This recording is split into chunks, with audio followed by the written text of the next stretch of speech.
Good day once again. Good day from the Philippines. Good morning, good afternoon, and good evening to friends and guests who are joining us from other parts of the globe. My name is Daniel C. Ratilla, the Program Officer for Climate and Disaster Resilience at the Ateneo Institute of Sustainability, and I will be serving as your host and moderator for today's event. It is my honor to welcome you all to the 2024 Climate Research as If People Mattered webinar series. This session is entitled Households' Preferences and Willingness to Pay for Renewable Energy Technologies, Contingent Valuation and Choice Experiment Surveys. This serves as the first session of our climate research webinar series, hot off the heels from our previous Climate Voices series, which concluded last week. Today, we will explore what the data says about our willingness to pay for renewable energy, a key climate mitigation strategy. The Climate Research Webinar Series is organized by the My Climate Risk Ateneo de Manila University Regional Hub, which is hosted by the Ateneo Institute of Sustainability. My Climate Risk, or MCR, is a lighthouse activity of the World Climate Research Program, which aims to develop and mainstream a bottom-up approach to regional climate risk. This starts with a better understanding of local context and the requirements of decision makers. Hence, our webinar series, where we will explore the different contexts and experiences of climate change. In this webinar series, we explore how the different contexts and experiences are considered and how we may apply these in research design and management plans. Today's session in particular will take a look at economic principles that intersect with the broad question of renewable energy technologies. We are delighted to bring back this webinar series and to see some familiar names join us in today's event. But if this is your first time joining one of our webinars, we hope that you stick around and hopefully become a part of the larger My Climate Risk community. We would also like to thank our colleagues from the Department of Economics at the Ateneo de Manila University and the wider Ateneo community for your support. Just some reminders about the program before we start. First, please note that the program is being recorded on Zoom. On Zoom, all participants are muted automatically as they enter the meeting room. Throughout the session, kindly type in any comments or questions in the chat box here on Zoom. Participants via Facebook Live may also type in their comments or questions in the comments section. We will collect these for the open forum later on. And finally, there will be an evaluation survey at the end of the session. Requests for e-certificates may be made through the same form. At this point, we would like to ask everyone to settle in for the prayer to be followed by the Philippine National Anthem. I invite everyone to make the sign of their faith and join me as we recite Shantideva's prayer. May I be a protector to those without protection, a leader to those who journey, a boat, a bridge, a passage to those desiring the shore of non-suffering. May the pain of every living creature be completely cleared away. May I be the doctor and the medicine, and may I be the nurse for all sick beings until everyone is healed. Just like space and the great elements such as earth, may I always support the life of all the many creatures. And until they pass away from pain, may I also be the source of life for all the realms of varied beings that reach into the ends of space.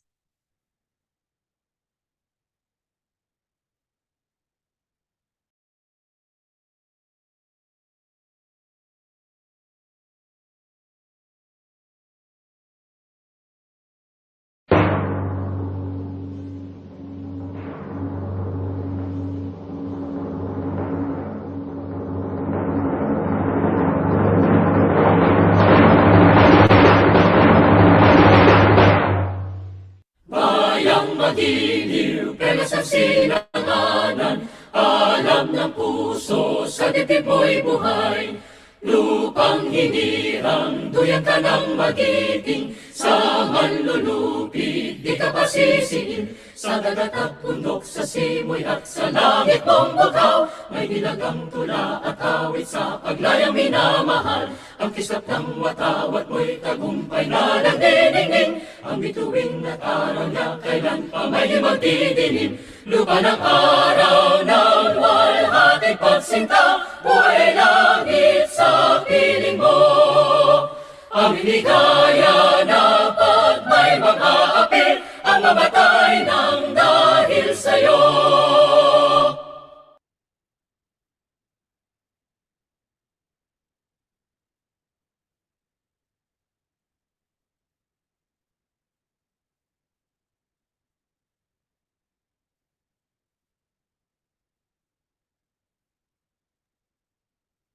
Now, to formally welcome everyone to today's webinar and to open the webinar series, I am honored to share the remarks of Dr. Regina R. Rodriguez, Professor of Physical Oceanography at the Federal University of Santa Catarina, Brazil, and one of the co-chairs of the Scientific Steering Group of the My Climate Risk Lighthouse activity. Dr. Rodriguez had also delivered these remarks in the opening of our previous webinar series, the Climate Voices webinar series. And so we are delighted to have her join us in this capacity once again.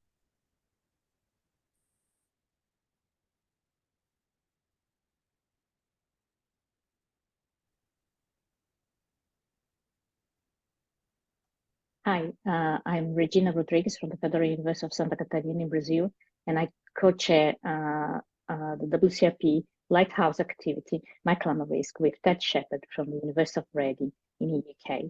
I wanted to thank you for having me here to say a few words about my climate risk.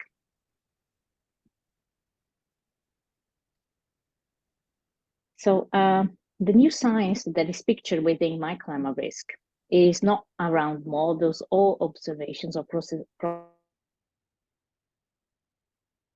understanding, but on how they are all used together within the context of a deep uncertainty. Specifically, My Climate Risk aims to develop and mainstream a bottom-up approach to regional climate risk, which starts from the decision context and the decision scale, and enables relevant climate information to be brought into that context.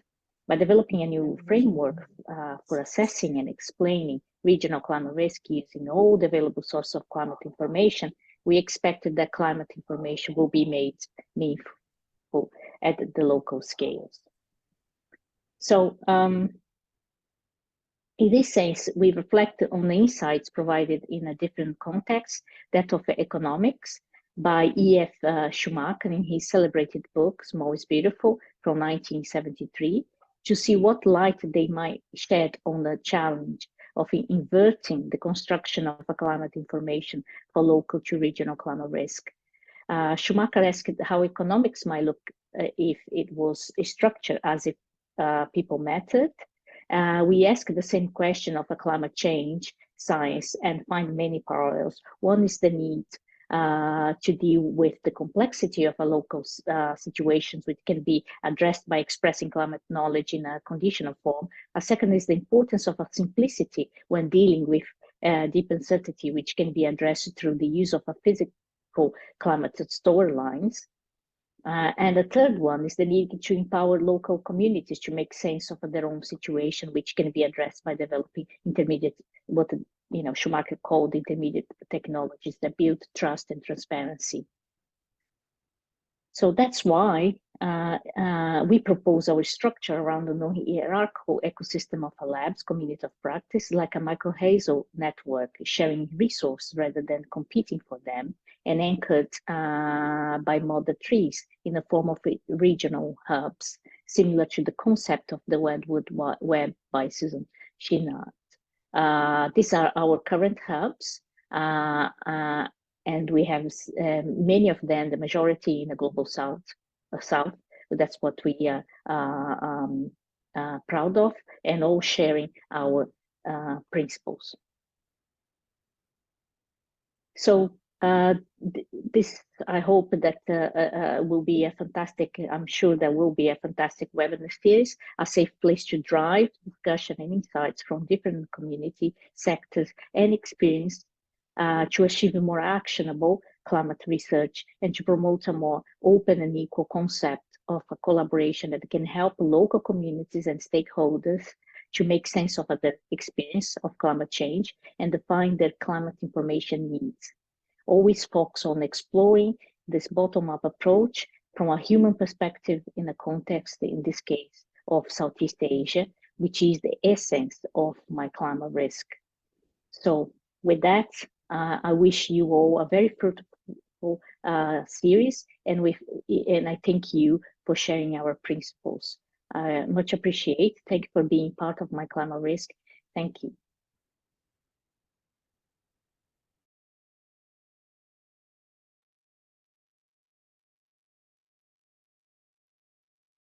Thank you very much to Dr. Rodriguez for delivering the opening remarks and really for the involvement of the Greater My Climate Risk network in our events, where we have all really continued to explore the cross-cutting nature of climate in so many of our disciplines and fields of research. It is now my pleasure to introduce our speaker for today's session, Rosalina Palanca-Tan, professor of the Department of Economics at the Ateneo de Manila University, obtained her PhD in economics from Sophia University in Tokyo, Japan. She was a postdoctoral fellow at the Environmental Economics Unit of Gothenburg University in Sweden, as well as a visiting research fellow at the Institute of Environmental Studies of Tokyo University in Japan, the Institute of Comparative Culture of Kobe University, also in Japan, and the University of Amsterdam in the Netherlands. Her research interests and publications are in the areas of environmental and natural resource economics, behavioral economics, health economics, and Philippines-Japan ASEAN economic relations. Please join me in welcoming our esteemed speaker, our wonderful colleague from the Department of Economics, Dr. Rosalina Palanca-Tan. Dr. Palanca-Tan, the floor is yours. Thank you for the introduction, Danielle. So let me share my screen first.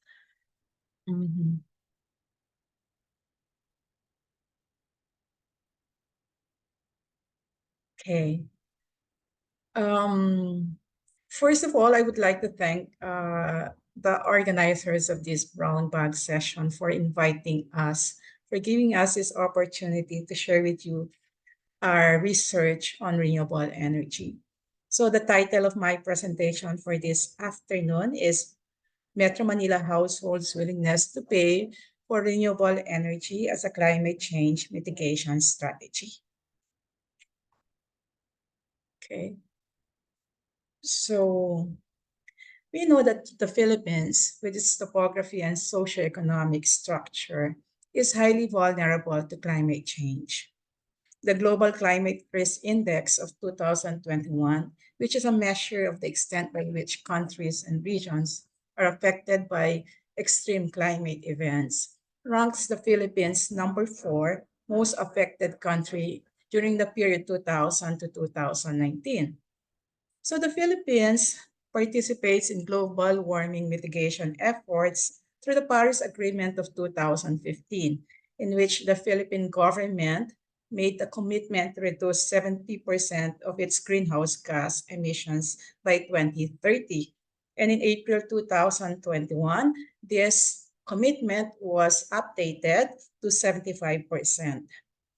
So in order to meet this commitment, the government has come up with the Renewable Energy Act of 2008, which provides incentives for the private sectors to participate in renewable energy investment.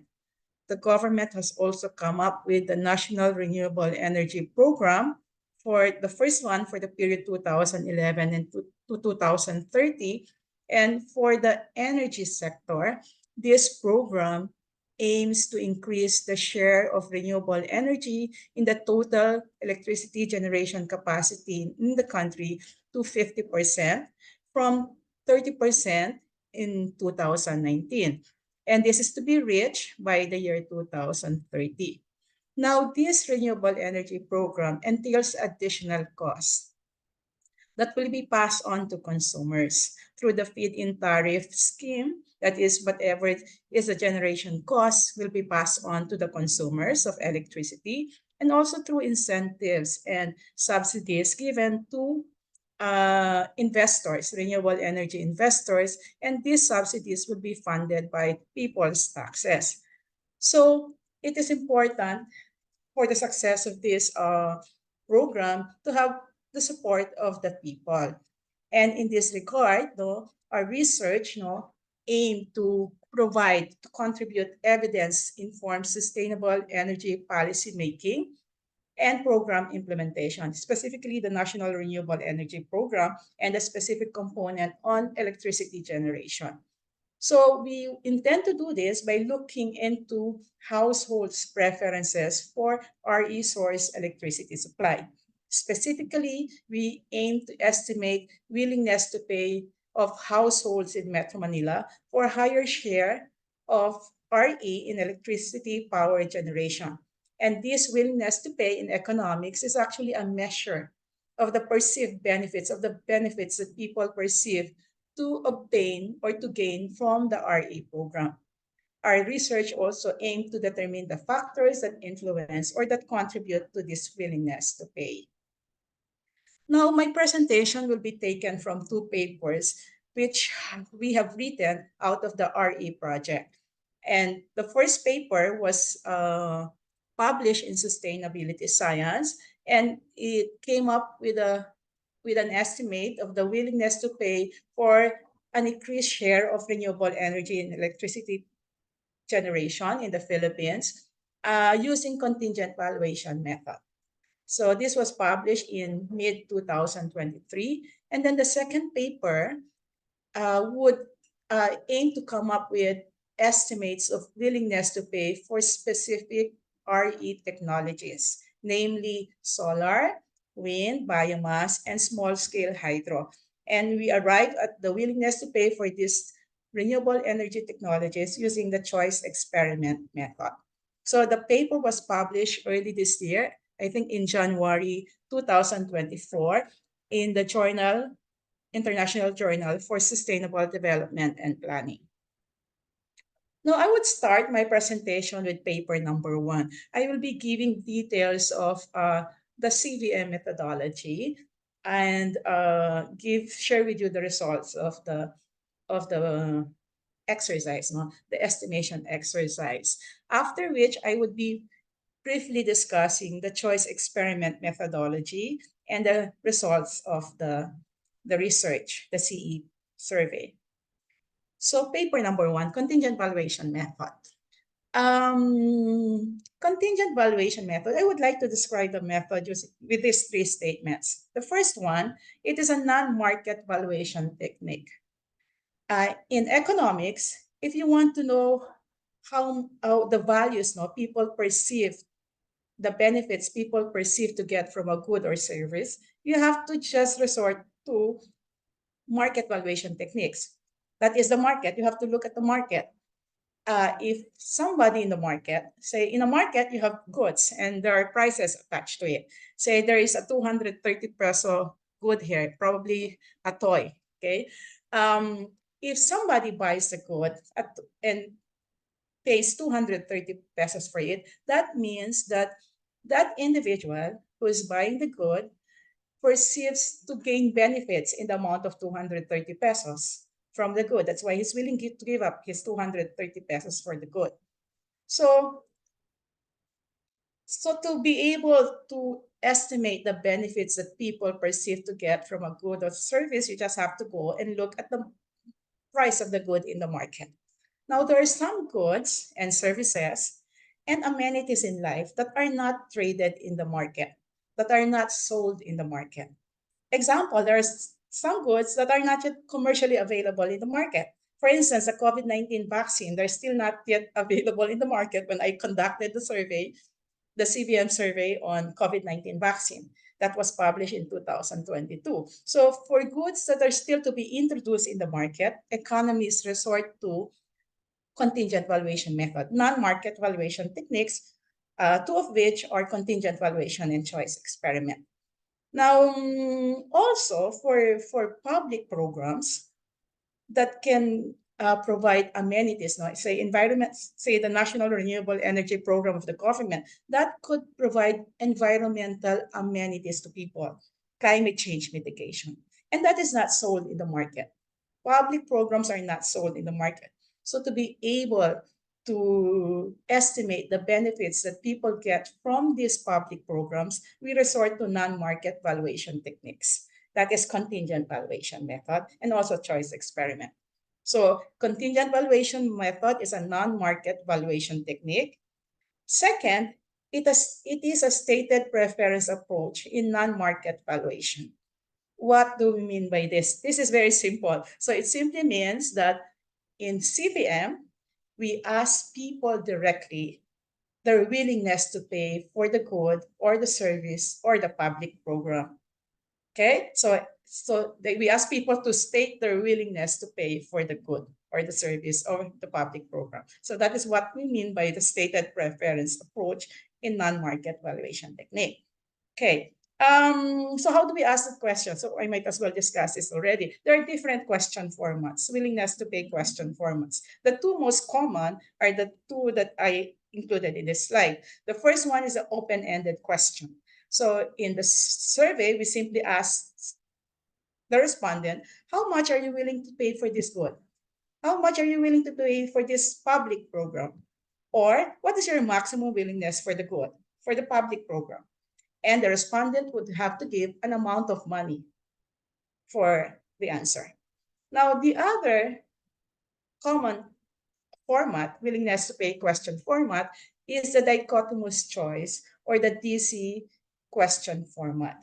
And in the DC question format, we ask the question, will you be willing to pay so and so amount of money for the good or service? Will you be willing to contribute so and so amount of money for the good or service? And the respondent simply has to answer either yes or no. Now, the DC question format is a question format that I use in most of my CVM studies, probably 90% of my CVM studies, 9 out of 10. Okay, and why is this so? Because the DC question format more closely resembles the market situation. In a market situation, you have a good and there is a price tag attached to it. Okay, and the consumer, the individual simply decides to buy or not to buy, to say yes or no to that question, no? to buy or not to buy the good. And for that reason, the DC question format is easier for the respondent to answer. And for that reason, I use a DC choice, the DC question format most often. I only use open-ended probably twice in my past research. Now, the third thing about CVM method that I want to mention here is something that I already mentioned earlier. So the willingness to pay that we derive from a CVM study is a monetary estimate of all the benefits. I would like to emphasize all the benefits, tangible and intangible benefits, and present and future use and non-use values that an individual perceives to derive from the good or the public program. How could we do this? By simply explaining very well and very clearly in very simple terms to all the respondents that these are the benefits that can be derived, that one can possibly derive from the good or the public program. Okay. So contingent valuation method is survey-based. So the first crucial step in a CVM study is to construct or to formulate the questionnaire, which is a survey instrument. In this particular study, this study actually is a part of a multi-country choice modeling survey of preferences for RE in Southeast Asian countries. I think the country included are the Philippines, Malaysia, Thailand, Vietnam, and Cambodia. Okay, the original was just CE. So what we did was to replace the CE portion of the questionnaire by a CVM scenario. And then the basic questionnaire that must be asked in all those 5 countries, because they want to compare preferences in all Southeast Asian countries, were simply modified. Some of the questions modified, some of the statements modified in the awareness and opinion questions. The response choices modified, particularly on electricity supply and consumption. And so they are modified in accordance to the Philippine context. Also, the CVM scenario, the valuation scenario, was modified according to the RE program in the Philippines. So we arrived at a 25-page questionnaire. It's a long questionnaire. See, PM studies are involve long questionnaires, really. So we came up with 4 parts. The first part are detailed questions about electricity consumption in the Philippines. Second part is the CVM scenario, the contingent valuation scenario. That is the valuation scenario, which included the willingness to pay question. The third part included questions on awareness and attitudes of people regarding environmental issues, climate change, renewable energy, electricity power sources, and pricing. And the fourth part asks social demographic questions about respondents and their households. Now, the most important, the most crucial portion of this questionnaire, apart from the awareness and attitudinal questions, is the CVM scenario. So let me discuss that further. Okay. Okay. So the CVM scenario started with a brief discussion of the current and projected electricity power demand and supply in the Philippines. So we also gave a breakdown of electricity supply into the different sources: coal, gas, and oil-based, which was approximately 70% in 2019, and then renewable energy source electricity, which was about 30% in 2019. And then we proceeded with presenting short descriptions with illustrations of the different RE sources that are available in the Philippines. Of course, at that time, the major source, RE source, was geothermal and large-scale hydropower. And then in addition to that, we have the newer and unconventional RE sources, which are solar, wind, biomass, and small-scale hydropower. So we discussed what these different technologies are and some advantages and disadvantages. Now, after that, we discussed or we presented the National Renewable Energy Program of the Philippine government. We focus on the electricity portion of the program and the aim to increase RE share to 15 gigawatts, which is about 40% of total electricity generation capacity. And this will be achieved by the year 2030. And this is in line with the Philippine government commitment to the Paris Agreement of 2015. And then we posed the dichotomous choice willingness to pay question. Okay, we know that in the dichotomous choice willingness to pay question, we should have prices, right? We should have the program cost, the contribution, the amount of contribution. And that is very important. That's what we call the payment vehicle in CVM study. So what we use as a payment vehicle is a % increase in the household's monthly electricity bill. So we use 5 bids, 5%, 10%, 15%, 20%, and 30%. 5% increase in the monthly household electricity bill up to 30%. And these different bid levels or the different price levels, the bid levels are the terminology we use in CVM, no? But these are actually the cost of the program, the cost levels of the program, or the prices of the good. Now, we use 5 bid levels. And these 5 bid levels were distributed to the respondents randomly. So we did not give the 5% to the low-income respondent and the 30% to the high-income respondent. This has to be distributed randomly to the respondents. And how did we come up with this? And by the way, this is one of the portion of this questionnaire that has to be changed according to the country, according to the context, no? The area of the survey. And we have a rule of thumb here that for 5%, the minimum bid level, it has to be 90% of the pre-test respondents answering yes to that minimum bid level. And for the maximum bid level, it has to be 10% of the respondents, pre-test respondents. These are only pre-test. This is not the final respondent saying yes to the maximum bid level. So it is important to note that the range of bids or prices or costs that are given in the CVM survey actually capture the range of values, no, of the population, of the target population for the survey. So this is the exact willingness to pay question. We note that this is a public program, not a private good like a vaccine or a chocolate or whatever.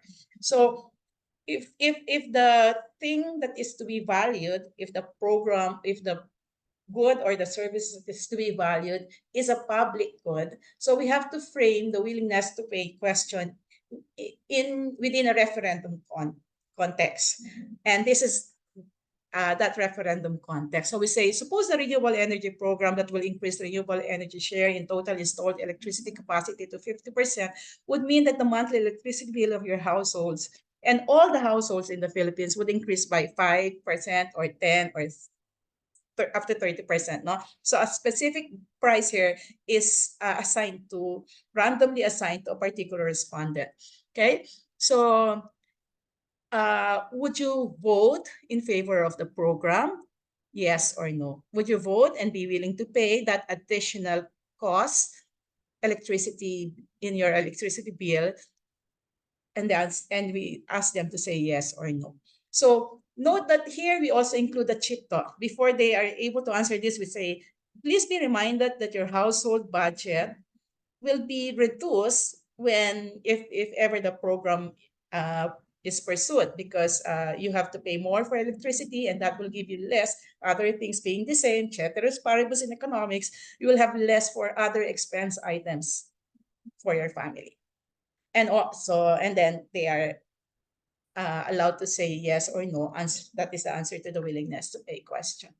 And then after that, after they've given their yes or no answer, a series of debriefing questions are asked. First is certainty about the willingness to pay response, either yes or no. So how certain are you of your response? Very certain, etc.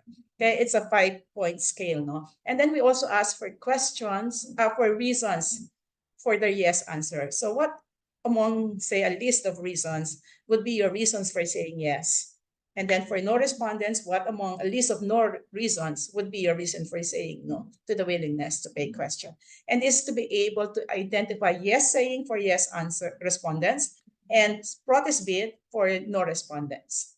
Protest bids imply that it means that you don't really have zero willingness to pay. You have some positive willingness to pay, but you said no for some other reasons. Say you don't believe in the government being able to implement the program, and other reasons not related really to your willingness to pay or the benefits that you perceive to get from the good or the program. Now, for survey implementation, so we note that we only limited our sampling frame to Metro Manila households that are connected to Meralco. And this to be consistent with our payment vehicle, electricity bill, the Meralco electricity bill. We target a sample of 250 respondents, and we did multi-stage stratified sampling. We divided first Metro Manila into its 4 districts, and then on the second stage, we have the different cities in each district. We chose a representative city for each of the district, and we have that here, no? So Southern District, we chose Caloocan. Eastern, Quezon City. For the Southern District, it's Makati. And for the Capital District, it's the sole city in that district, which is Manila. And then within the city, we chose barangays that are predominantly residential, and that included low income to high income households. And within each barangay, we use systematic sampling procedure. Okay, for the analytical framework, okay, so we use the random utility model, the framework developed by Hahnemann based on the random utility model, which simply states that utility is a function of whether the program is there or not.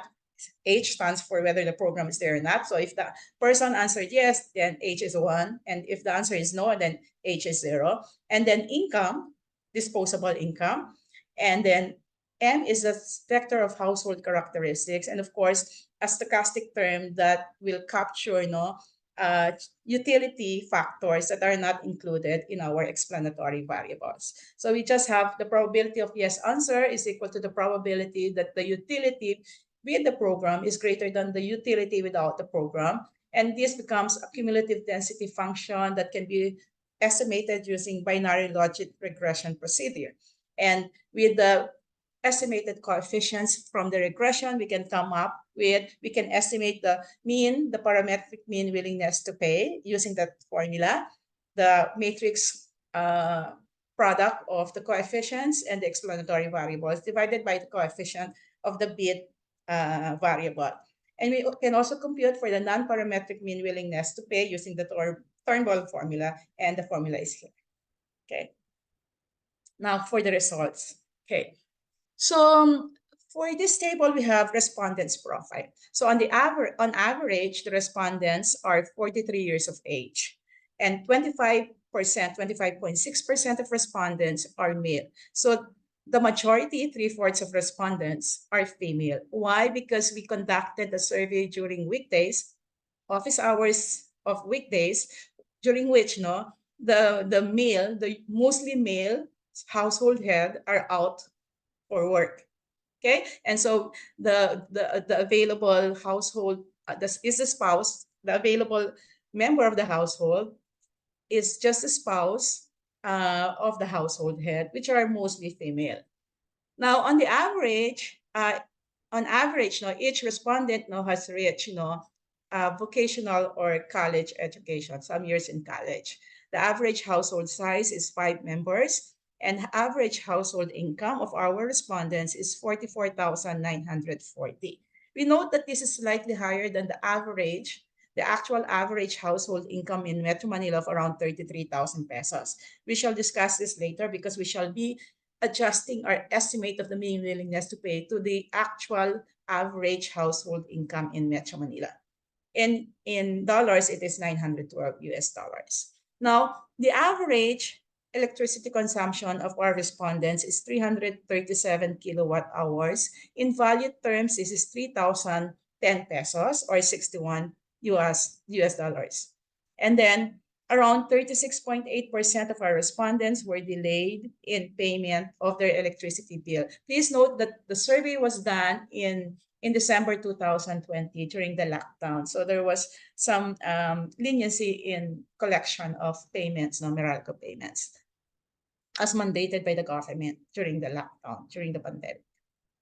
Now, for the awareness and opinion questions, first we asked the respondents, we presented them a list of environmental problems in the Philippines, and we asked them to indicate which one they think is the most serious environmental problem in the Philippines and which one is the second most serious environmental problem in the Philippines. And we note that air pollution was considered to be most serious by 42% of the respondents. That's the biggest proportion of respondents. And then next to air pollution is solid waste management, considered to be most serious by 22.4% of respondents, and considered to be second most serious by 31.6% of respondents. And only third is climate change. Only 15% of respondents considered climate change as the most serious, top one environmental problem in the Philippines. And another 15% considered it as second most serious environmental problem in the Philippines. So climate change is not perceived to be the most serious environmental problem in the Philippines. It is air pollution, and then next it's solid waste management. Okay, we also asked them, the respondents, to agree or disagree using a 5-point scale: strongly agree, neutral, disagree, strongly disagree, to statements regarding climate change and renewable energy. And we see that most of the respondents, almost 100, 73 plus 23, that's 97%, a little less than 97%, were concerned about climate change. And a similar proportion, large proportion of respondents, believe that climate change can be harmful to his or her household, family. And then we have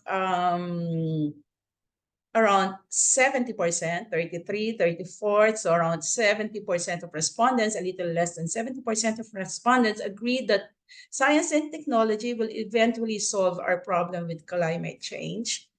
And then a higher proportion, slightly higher proportion, 85%, believe that renewable energy is good for the environment. We note that around 60% of respondents say that they hear a lot about climate change in the news. But a very small proportion, much smaller proportion of respondents, only around 18%, 19, 20, less than 20%, claim that they hear a lot about renewable energy in the news. So apparently, people are more aware about climate change because they hear about climate change more than renewable energy. Okay, we also ask them about electricity pricing. Why do we have to ask this? Because we will ask them if they are willing to pay more for electricity. So we want to know some background, no, there are some opinions, no, of respondents regarding electricity prices. So we asked them to agree or disagree with these two statements. First statement, I don't care about the source of electricity. I prefer the cheapest electricity source. And almost 50%, almost half, so slightly 27, so around 45% of respondents, agree to this statement that they just want the cheapest source of electricity. They don't care what the source is, whether it's polluting or not, okay, whether it's dirty or not. And then the second one, the second statement says the government should provide electricity at a higher price to encourage electricity saving practices. And this has something to do with economic instruments, no? In economics, we say that you have to charge a price that will capture the cost of the good, no? Charge a price for the good that will capture the cost of the good. And that cost is not really only the manufacturing cost of the good, okay? But also the externality cost. This is the concept of internalizing externalities of consumption. Okay, we do this for water. We advocate for a higher price of water because people waste water because the cost of water is so cheap, right?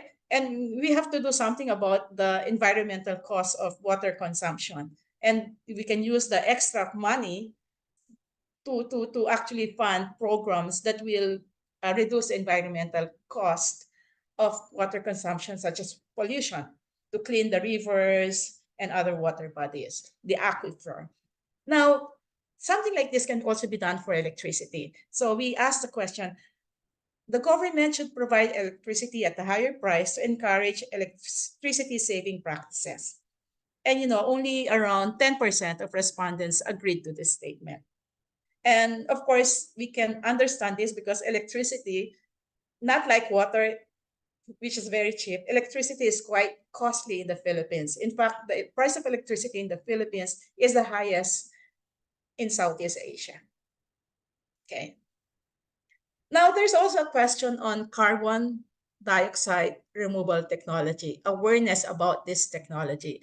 Okay, this was commissioned, the survey was commissioned by University of Tokyo, and we know that the developed countries such as Japan and other industrialized countries are coming up with different technologies to address climate change, one of which is carbon dioxide removal technology. So that is probably why they inserted this question in the questionnaire.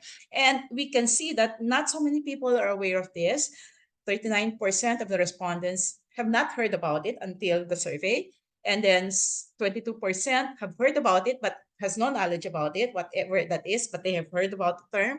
And then 27% know a little about carbon dioxide removal technology. I probably would fall under this, knowing a little about carbon dioxide removal technology. I know that it's a technology that will get carbon dioxide out of the atmosphere, siphon it out of the atmosphere, and then bury it underground or in the ocean.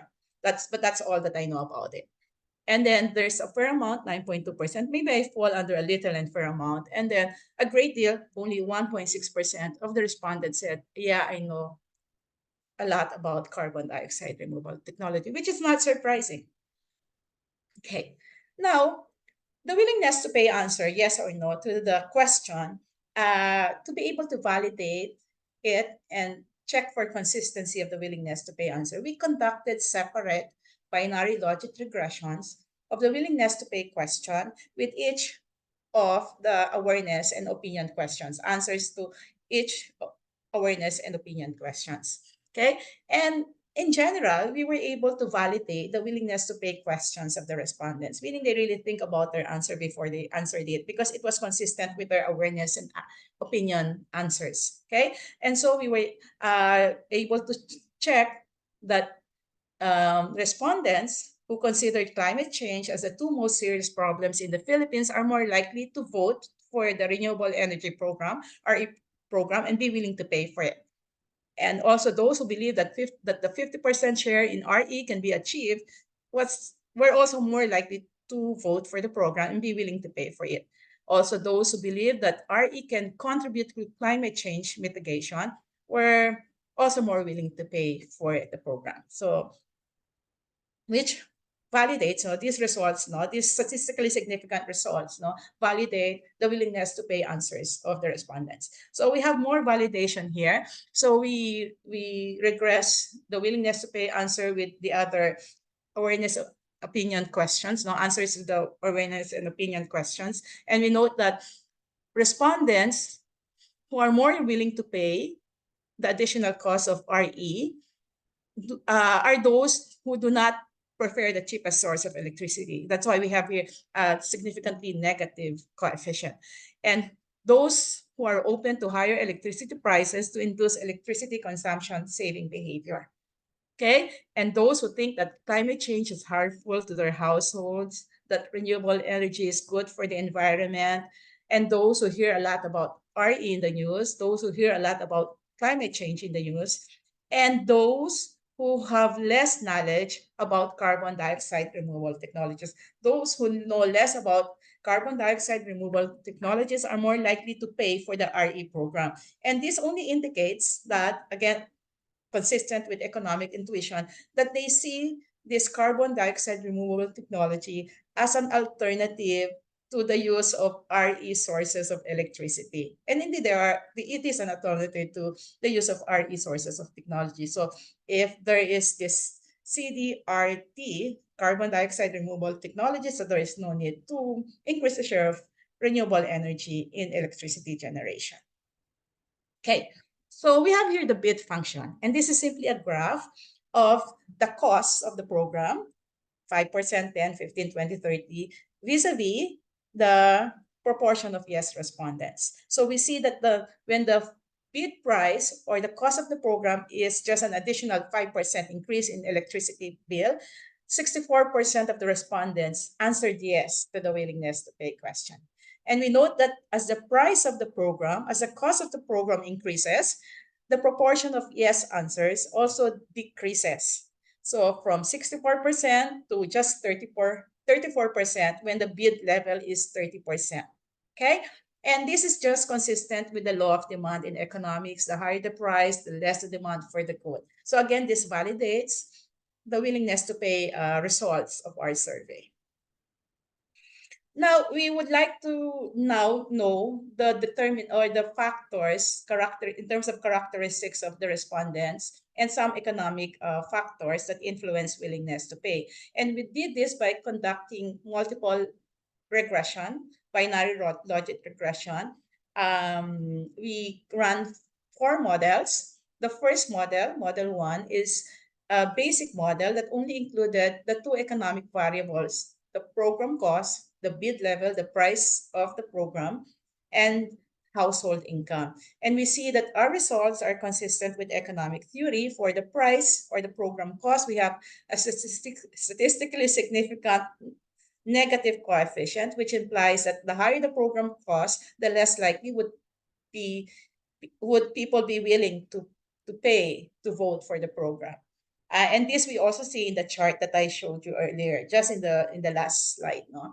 And then the household income has significant positive coefficient, meaning the higher the household income, the more likely is the respondent willing to pay and vote for the program, for the RE program. And again, this is consistent with the law of demand, with the relationship between income and good, demand for the good. The higher the income, the higher the capacity to pay. If the good is a normal good, then there is going to be a higher demand for the good. Okay, so the RE program is considered a normal good. Okay, Now, for models 2, 3, and 4, we included socio-demographic variables. Okay, sex of respondent, age of respondent, educational attainment of respondent, delays in electricity payment of the households of the respondent's household, and the household size. And we see in model 2, only among these social demographic variables, only household size turned out to be significant, and it is significantly negative. The coefficient is significantly negative, meaning the larger the household, the bigger the family, the less likely is it to vote for the RE program and be willing to pay for the RE program.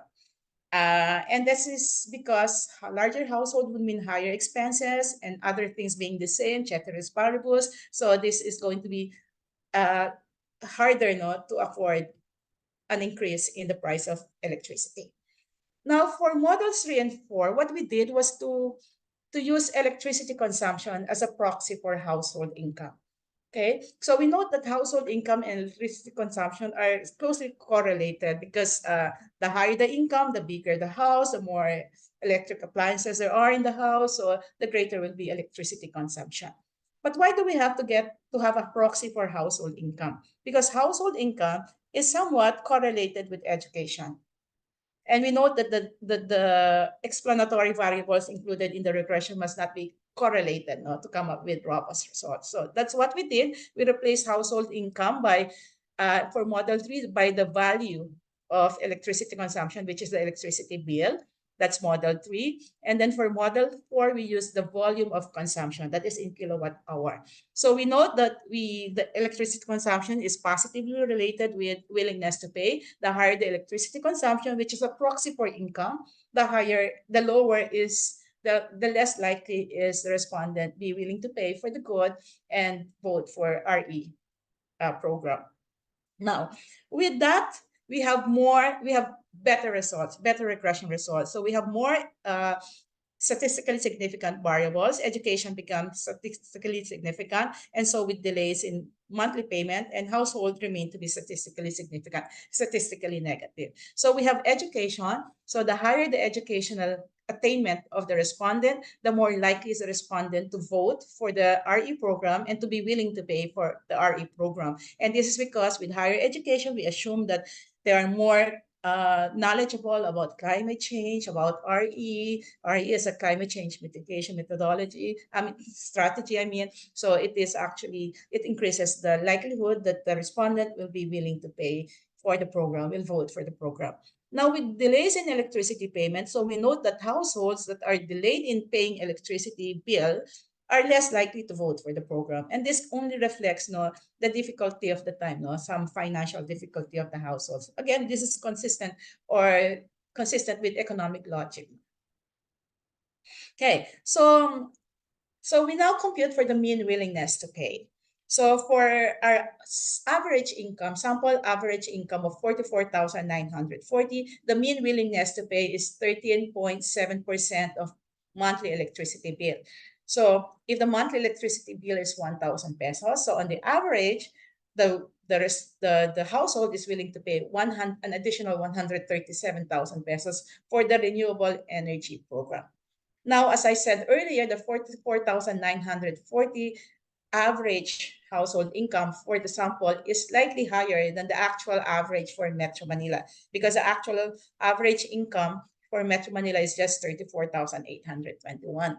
So we adjusted the mean willingness to pay to this lower actual average income in Metro Manila, and we arrive at the 10.6%, which is the mean willingness to pay of households in Metro Manila. Using the non-parametric formula, we came up with 7.4%. So we say that the households in Metro Manila are willing to pay on average between 7.4 to 10.6% of their monthly electricity bill, okay, for the RE program, for an increased share in RE in the electricity generation capacity in the country. In value terms, using the 3,000 peso average electricity consumption of the respondents. So this is 197 pesos to 283 pesos additional payment for electricity, for monthly payment for electricity. So in conclusion, we say that the proportion of yes answers actually overall for all bid levels, for all cost levels, was just 49.6%. And only majority would vote for the program if the increase in monthly electricity bill was just 15% or lower. Beyond this increase, only about a third of the households will be willing to pay. So we compare this with results from other countries. No, we could not compare this with other Southeast Asian countries because they did not do the contingent valuation survey in their country. Okay, so but we could compare this with existing literature, results of existing literature, and for Chile, they came up with 16 to 19% of the monthly electricity bill as the willingness to pay for RE, increased share of RE of the same scale, a 20% point increase in RE share. And then for Southwest America, it was much higher. It's 36%. So we attribute the lower willingness to pay in the Philippines to less knowledge and lower appreciation of renewable energy as a climate change mitigation measure. So we indicated that people appear to know more about climate change than renewable energy. And we try to check news about renewable energy. When there are news about renewable energy, it's mostly the cost of solar power, etc. It's mostly the cost which is highlighted rather than it being a strategy to address climate change. And also, we attributed the low willingness to pay to high electricity prices in the Philippines. As I mentioned, electricity price in the Philippines is among the highest in Southeast Asia and other countries now in the world, even some developed countries. So these findings point to the need for measures, for urgency of measures to minimize the auxiliary costs of RE deployment in the electricity sector in the Philippines. So we note that they say the price of RE is going down, global decline in the price of RE. But still, the price of RE deployment in the Philippines and other Southeast Asian countries remain to be high. And this is because of auxiliary costs like technical and financing constraints, not unavailability of finances, low-cost finances, and also unavailability of technical expertise. So this points to education and training, to the need for education and training programs for low interest financing options, and for the need to eliminate regulatory hurdles, the getting of permits, the long process of permit application for RE, etc. Also, the results point to the need for a more extensive information campaign, that is information on renewable energy as a climate change mitigation strategy. That ends the CBM paper. With this, we're done with the CBM paper. Do we have time for the choice experiment? Can we still continue with the second Hi, paper? Dapina. Yeah. Hi, Dapina. Perhaps we Yes. can devote maybe 5 more minutes to just go over the highlights of the second paper. Okay. So I just want to point out what is choice experiment. How is it different from contingent valuation? In a choice experiment, you don't ask for the willingness to pay directly. You ask people to choose from a set of alternatives. So you give them, say, this choice set number 1. And there are 3 alternatives. And each of the alternative is described in terms of the percent in renewable energy, the share of renewable energy, the type of renewable energy from which the increased share is going to be realized, and the third attribute, so we call these attributes of the programs, is the cost of the program, which is in terms of a percent increase in the monthly electricity bill. And in this study, we presented them 3 alternatives: the status quo, wherein the share of renewable energy is 30%. That was in 2019. And then this was mainly sourced from large-scale hydropower and geothermal. And there is no cost because this is the status quo. There is no increase in the monthly electricity bill. And then we have alternative A and B for these particular choices, and we have several choices. We have a total of 87 choices. Okay, the renewable energy share is 50% for alternative A. This is to be derived from wind, and this entails a 10% increase in electricity bill. For alternative B, it's 40% share in renewable energy to be derived from small-scale hydropower, and this would entail a 30% increase in electricity bill. And then we asked the respondent, which among the three would you choose? Alternative A, B, or C? And then each respondent was presented 7 or 8 choices. So we have a total of 87 choices grouped into 11 blocks. So we have 11 types of questionnaires distributed randomly to our 250 respondents. So the choice experiment will allow us to estimate the willingness to pay for different programs. Different in the sense, in terms of the increase in the share of renewable energy, the type of renewable energy. So we are now able to specify the type of renewable energy, the renewable energy technology. And then by doing regression analysis, we were able to get the trade-off between the cost and these different attributes, and we are able to estimate the willingness to pay for different programs. And this is the result. Now, let me give you the final result. Okay, where is it? Okay, this is actually the willingness to pay table. So these are the different renewable energy types. 5%, 10, 15, and 20% are the increase in renewable energy share. So from here, from 30 to 35, from 30 to 40, from 30 to 45, and then 30 to 50. That's for the 50%.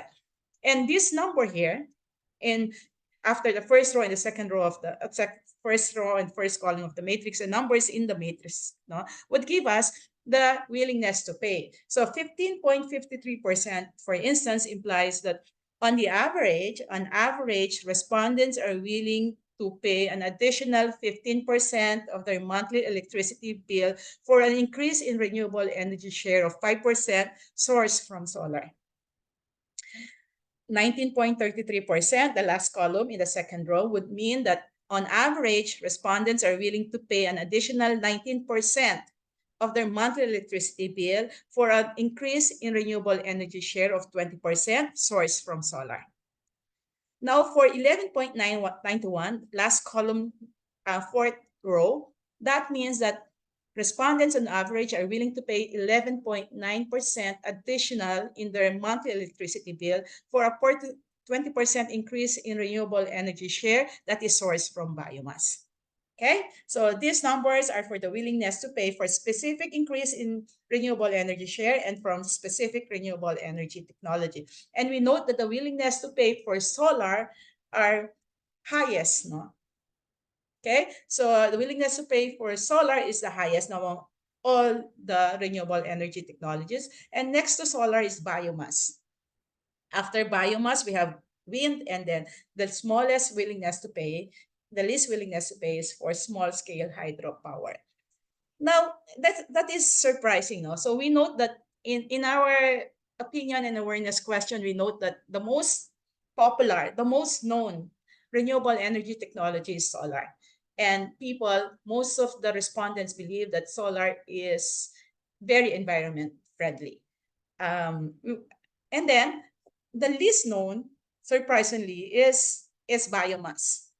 And because it is the least known, so only a small proportion of respondents indicated that they think biomass is environment friendly.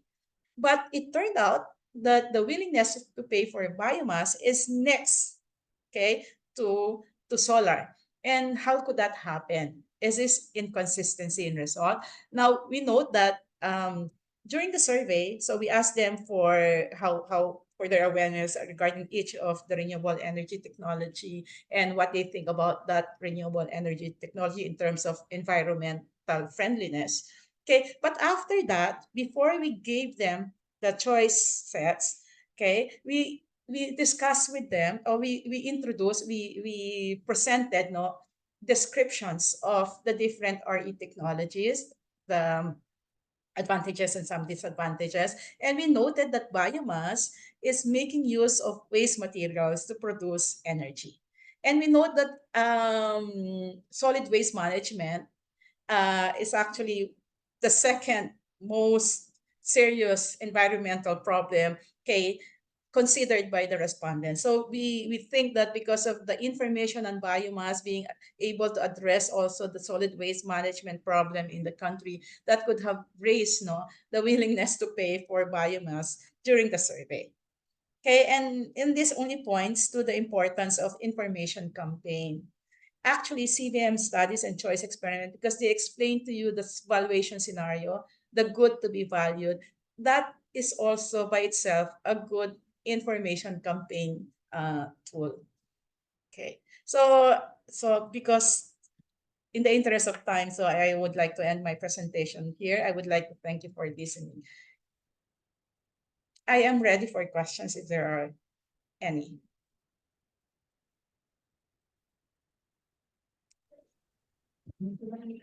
Thank you very much, Dr. Palanca-Tan. I mean, wow, that was a very comprehensive sharing, and you explained your research very clearly, such that it seemed very straightforward to me. But as you shared the work that really went into it, I'm sure our audience also appreciates just how complex not just the research, but actually the research design process actually is. So the data that you presented really shows how we can hold a variety of beliefs at the same time. Just to give a concrete example, we can be very concerned by climate change, while at the same time, significant plurality might not be very concerned about where our energy comes from. So I suppose this is really just consistent with human nature to hold a lot of contradictions, especially for something so complex. So at this point of the program, we will now be having our open forum. We've gathered some of your questions, most of which were sent anonymously from the chat, and we have room for a few of them. So I'm just going to read the first question here, and it reads, the costs of manufacturing and operating wind and solar are falling year after year. And the data from the second study really shows how, quote unquote, solar is king in perception, especially in a tropical country like the Philippines. Did this trend affect either of the studies in any way? And was this trend or information something that was provided to the respondents? Mhm. Okay, so thank you for that question, because I would really want to point out that this is a demand side study. So it is not a supply side study. So we're looking into people's preferences, demand for RE, not the supply. Okay, although there was some information on the cost of solar, RE is going down globally, but actually that is not yet fully felt in the Philippines and other Southeast Asian countries. So I would say that that question of supply is not being addressed in the studies. This is a demand side study rather than a supply side study. Okay. Yeah. Thank you very much for clarifying that, Dr. Palanca-Tan. And this also really goes into how complex the issue of renewable energy and economic instruments are. So the second question, you actually partially touched upon it already in the presentation, but in the focus group discussions and key informant interviews, how much background information about renewable energy and its co-benefits were given to the respondents, if any, before being asked the willingness to pay questions? One can imagine that the more one knows about all of the co-benefits, the higher they might be willing to pay. But would that also affect what pricing or what financial burden might be transferred to taxpayers? Yeah, indeed so. Okay, so how much information? We would like to provide as much information as possible, but we are limited by, a lot of constraints, no? Material constraints, etc., time constraint. So we only had, I guess, 2 pages of, not 1 page of information. For the share, we had a chart indicating the share, the current share, and the targeted share. And then we discussed each and every renewable energy technology. And then in passing, we discussed biomass as making use of, and briefly, not in passing, briefly, we discussed biomass as making use of some waste materials, okay, to produce RE. And then the difference between small scale and large scale. Very, very actually very little information, brief information, because we cannot give so much information to the respondents. That would make the questionnaire longer. Sometimes the respondents would look at the number of pages and they would, yeah. But some are interested, especially for vaccines, no? A lot of respondents are interested to know about vaccines. So I've conducted 2 vaccine willingness to papers, and they're just so interested. But renewable energy, not as much. We have to keep, the attention of the respondents. So only a one page, including the different RE types and the program and the current situation. Not much. Yeah, and it's also interesting to note that by giving the more information that we give to potential respondents, the more that might actually skew the data and might not give much of a representational idea of what we want to arrive at. Yeah, but the willingness to pay doesn't have to be, obtained from the people, from the payers directly. It may not be in the form of higher electricity payment. It can be in the form of tax payments. So it can be obtained from tax payments because these are also people's money, right? Like for instance, I conservation of natural resources. Okay, we also indicated in the questionnaire that this could be sourced from the coffers of the government, from government coffers, which are basically obtained from people's money, people's taxes, right? So, but here we did not dwell so much on that because we can actually really pass on the cost to consumers because there is this feed-in tariff, right? That the generation cost of electricity must be passed on to consumers. Mhm. If they want to see other details of the paper, like for instance, what benefits, etc., and other results, details of the results, they can just download the paper from the journal websites. One journal is open access. The other one, I think they provided a copy to ResearchGate, so that makes it available to everyone, right? Yeah. So I hope if they're interested, they can go over the papers. Yes, that's also definitely something that we can share to the registered email addresses of our audience after the event. So our next question, and this reads, hello, since Yes. the data only accounts for the people residing in Metro Manila, Mhm. do you have any plans on expanding the study or analyzing the preferences of the people in the provinces and remote areas of the country? Yeah, again, I'm so happy that question is asked, because my PhD dissertation advisee is now doing the survey. We'll soon start the survey in Davao City. I hope, yeah, Davao City. I don't think it's gonna be for the whole Davao province, no, but at least in Davao City, that will be conducted. To say the survey will be again, the questionnaire will be adapted to the context of Davao City. I want her to focus on the situation in Davao City in Mindanao, right? And which is a little bit different. Okay, the RE technologies in Mindanao are a bit different. Okay, I think they're focusing on geothermal, so the expansion might be in geothermal. I'm not so sure yet, no, but yeah, the study is being replicated in Davao. So maybe we can Thank ask you my very student much. later. Yeah. Mhm. I'm Yeah, sorry. thank you very much, Doclina. That would be a very interesting follow-up one day when she gets the data for her dissertation. Yeah. And by the way, I'm currently doing a study on people's preferences. It's no longer willingness to pay because the rooftop solar system is already available in the market. Okay, it's really more of preferences. I actually finished the paper, so it's now being reviewed by a journal. And also, I'm doing a study on EV, electric vehicles, and this is more of a Hmm. preferences study. So it's not a CVM study because the good is available in the market. Thank you for giving that additional context, Dr. Palanca-Tan. We have another question, perhaps room for this last question before we move on with the rest of the program. And they ask, were the average prices of the different renewable energy technologies provided to the survey respondents to inform them which technology is currently cheapest or most expensive? As I mentioned earlier, no, this is not a supply side study. This is a demand side study, and we want them to value the benefits that they perceive to get from the good, not actually to value the good that is produced, no, the production cost of the good.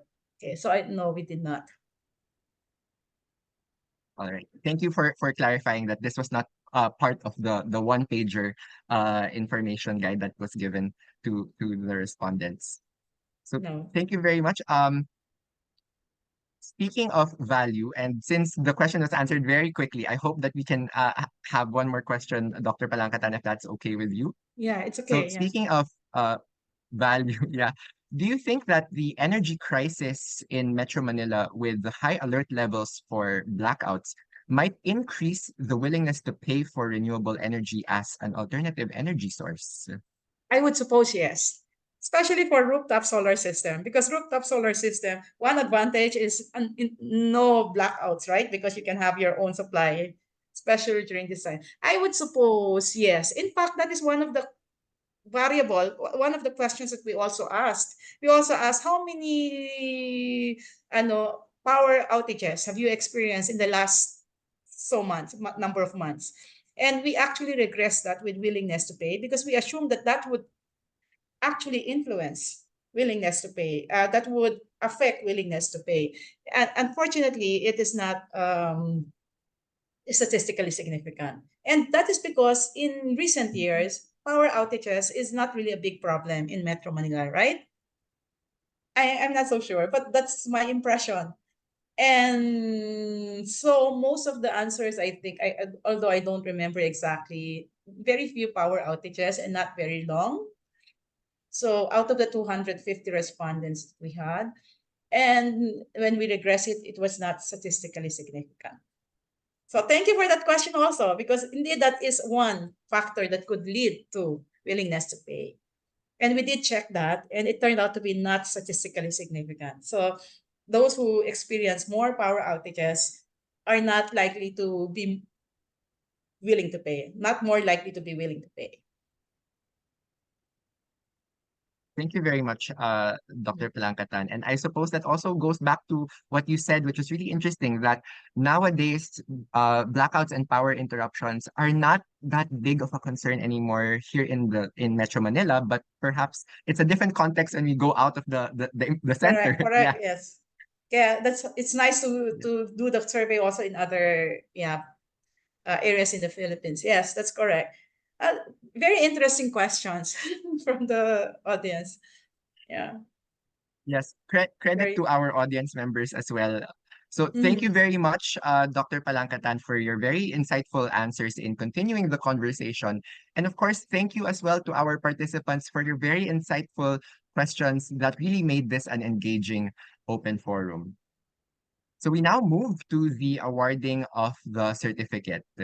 We present this certificate of appreciation to Dr. Rosalina Palanca-Tan for sharing her time and insights in the webinar entitled Households' Preferences and Willingness to Pay for Renewable Energy Technologies, Contingent Valuation and Choice Experiment Surveys on the 24th of April, 2024.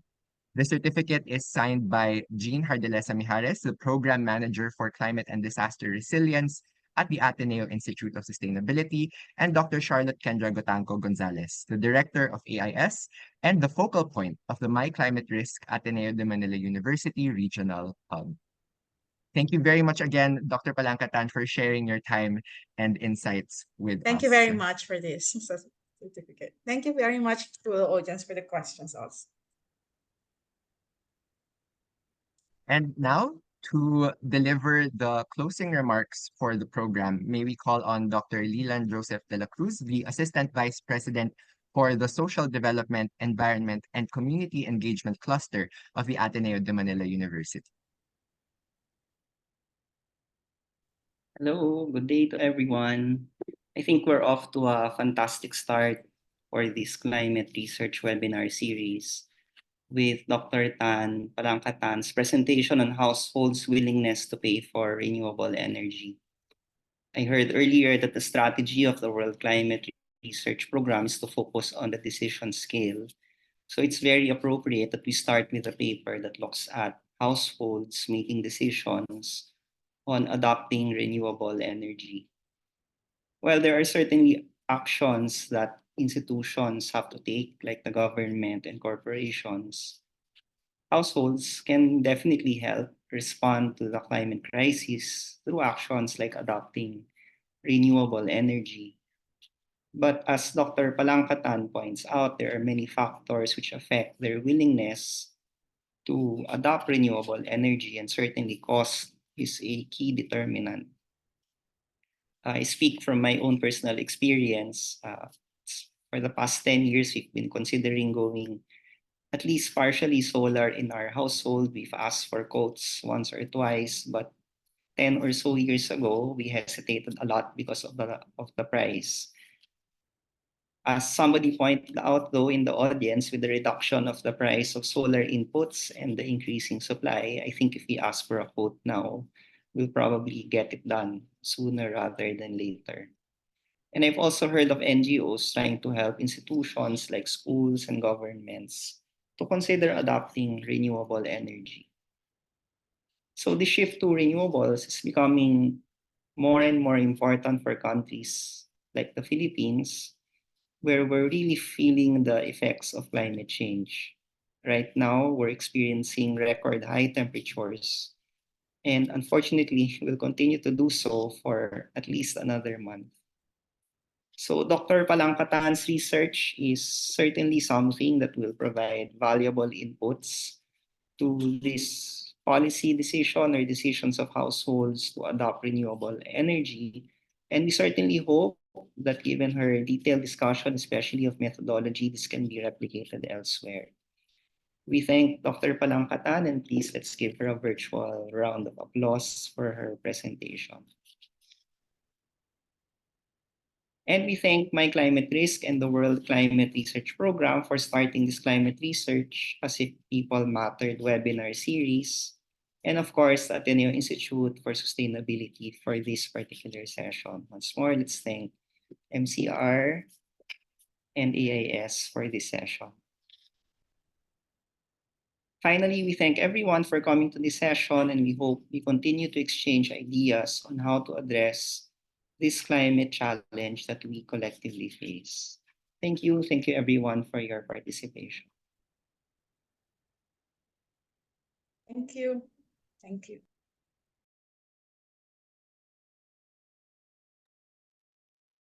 Thank you very much, Dr. De La Cruz, for summing up the complexity and also the importance of the research that Dr. Palanca-Tan and her colleagues do. It is indeed very timely, but also very relevant to the context that we live in and that we face, especially since the Philippines is among the countries that are really on the front lines of climate change. So now may we request everyone to please turn on your cameras momentarily for our group photo. This will also serve as our little bit of documentation for the event. It's very nice to see everyone's smiles and photos. We'll just give a few moments for the rest of the audience to also turn on their cameras if they would like to be part of our screenshot. So all of us can fit into 2 frames. So I will be taking a photo of the first frame in 3, 2, 1.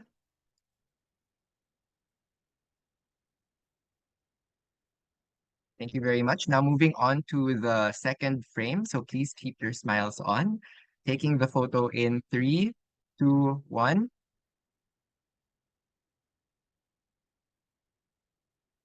Thank you so much, everyone. It's great to see some of your faces. I see some familiar faces who are joining us, not for the first time. So thank you very much. It's great to have you with us again.